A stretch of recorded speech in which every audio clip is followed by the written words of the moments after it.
Let's talk about the exact moment the carefully built walls of Montecito finally began to crumble under the weight of a 20-year-old secret. It didn't start with a leaked legal document or an anonymous tip to the British tabloids. It started with Piers Morgan sitting in a dimly lit London studio, staring directly into a camera lens with a look that combined cold, surgical satisfaction with absolute certainty. The title of his special broadcast leaked just hours before airing, sending a seismic shockwave through the entire media landscape and leaving the Sussex public relations machine completely paralyzed. Imagine waking up to a notification that doesn't just threaten your reputation, but promises to systematically dismantle every single thing the world thought it knew about you. For years, whispers about Meghan Markle's pre-royal life had floated around the dark, dusty corners of the internet, dismissed by frantic supporters as nothing more than baseless conspiracy theories designed to tear down a duchess. But what Piers Morgan held in his hands on this particular occasion was different, and everyone from Fleet Street to the hills of California knew it instantly. He didn't just claim to have a juicy story. He claimed to possess the kind of forensic, undeniable photographic metadata that completely rewrites modern royal history. Are we looking at the ultimate exposure of a calculated image engineer, or has the internet finally pushed a duchess to the absolute edge? Buckle up, because this goes deeper than anyone ever imagined. The real destruction didn't begin with a loud explosion, but with a quiet, terrifying realization that the past never truly stays buried. To understand why this specific exposure has detonated social media globally, you have to look at what really happened behind closed doors before the world ever heard the name Meghan Markle.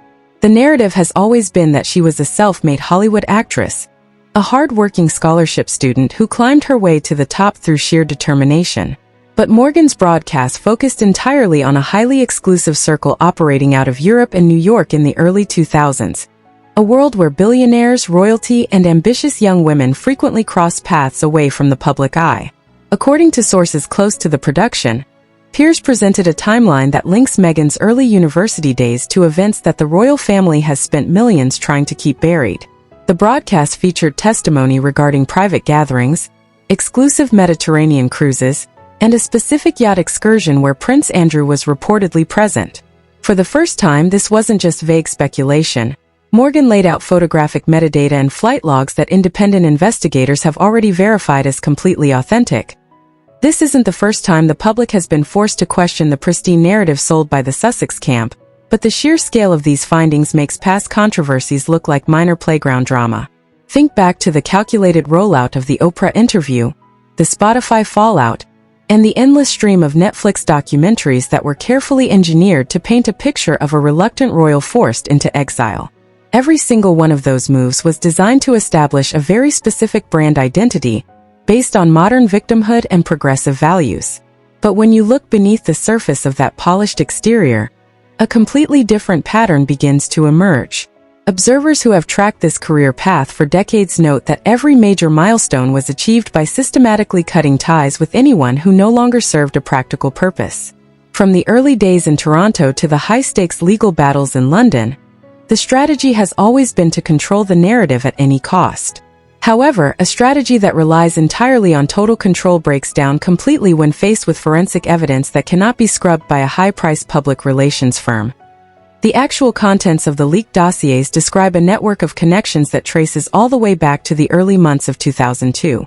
At that time, the world was focused on the shifting dynamics of global politics, completely unaware of the highly specialized social circles being curated by individuals like Ghislaine Maxwell and Jeffrey Epstein.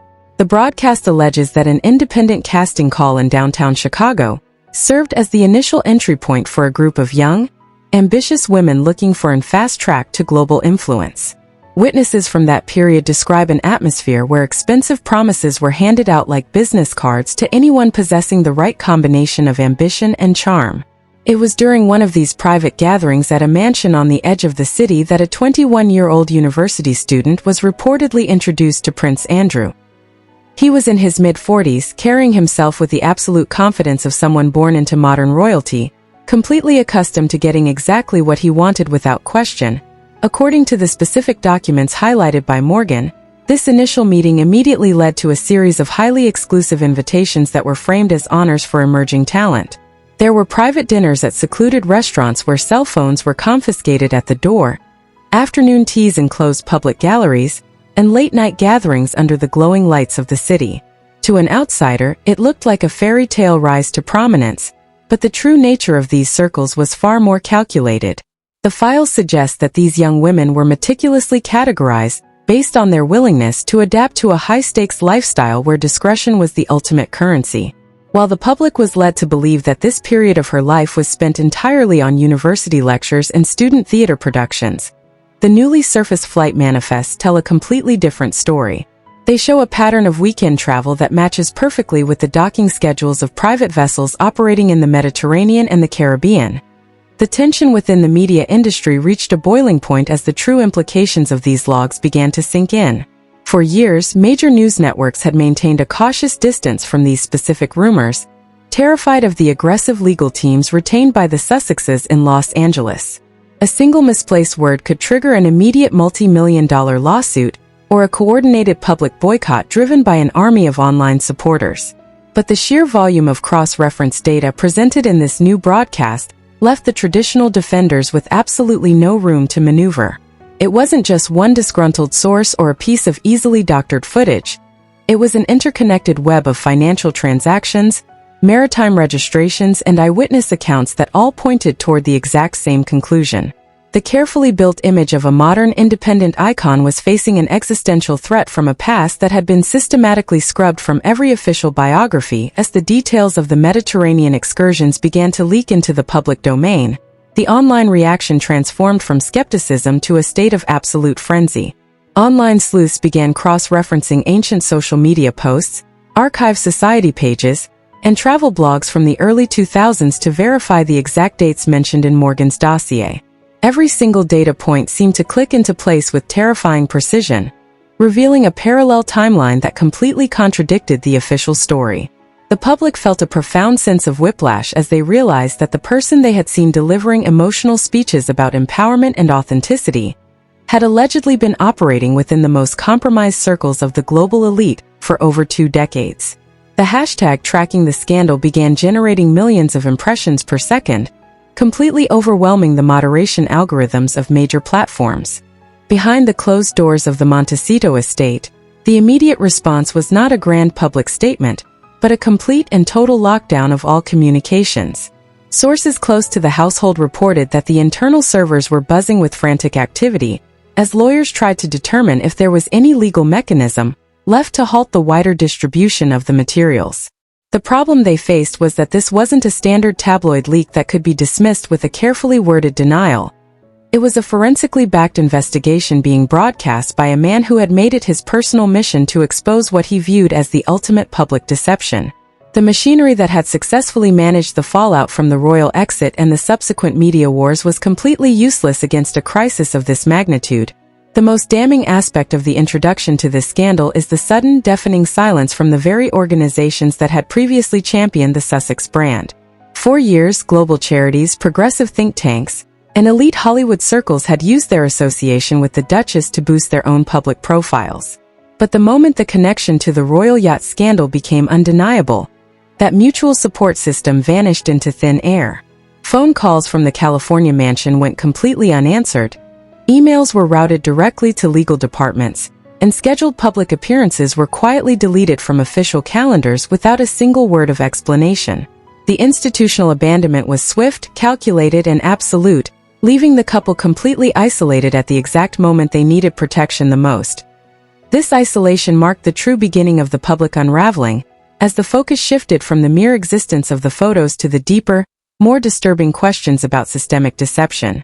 People began to realize that if a secret of this magnitude could be successfully hidden for more than 20 years in the age of total digital surveillance, then almost nothing in the official narrative could be trusted. The narrative of the self-made woman who accidentally stumbled into the royal family was completely dead, replaced by the far more cynical picture of a long-term strategy that had finally hit a catastrophic roadblock. The momentum of the exposure was now entirely unstoppable, moving forward with a cold, mechanical force that threatened to pull down not just a single reputation, but the entire structure of modern celebrity PR. As the first phase of the broadcast concluded, the audience was left suspended in a state of shock, waiting for the specific breakdown of the evidence that Morgan had promised would follow. The internet was a battlefield of competing theories, but the general consensus was that the landscape of pop culture commentary had permanently shifted. The illusion of total narrative control had been shattered, proving that no matter how many millions are spent on image curation, the truth possesses a unique ability to find its way to the surface. The stage was now set for the actual explosion of the data, a moment that would force every single person who had ever defended the Duchess to make a definitive choice between blind loyalty and undeniable reality, as the specific timeline of the yacht excursions was about to be laid bare for the entire world to see. The specific timeline of the yacht excursions was about to be laid bare for the entire world to see, and when the digital floodgates finally opened, the sheer volume of leaked material completely paralyzed the internet. This wasn't just a collection of vague accusations. It was a forensic breakdown of an elite playground that operated completely outside the boundaries of normal society. The documents highlighted in this section of the broadcast painted a picture of absolute decadence, corruption, and an unimaginable abuse of power that stretched across multiple continents. According to the financial ledgers unearthed by Morgan's investigative team, the expenses tied to these private Mediterranean cruises were cloaked behind a complex web of offshore shell companies based in the Cayman Islands and Panama. These weren't standard vacation trips. These were highly coordinated, multi-million-dollar operations where every single detail was engineered for maximum secrecy and luxury. The leaked manifests revealed that vintage champagnes costing thousands of dollars per bottle were flown in directly via private couriers to remote ports in Spain and France, while the daily maintenance fees for these luxury vessels surpassed what an average citizen earns in an entire lifetime.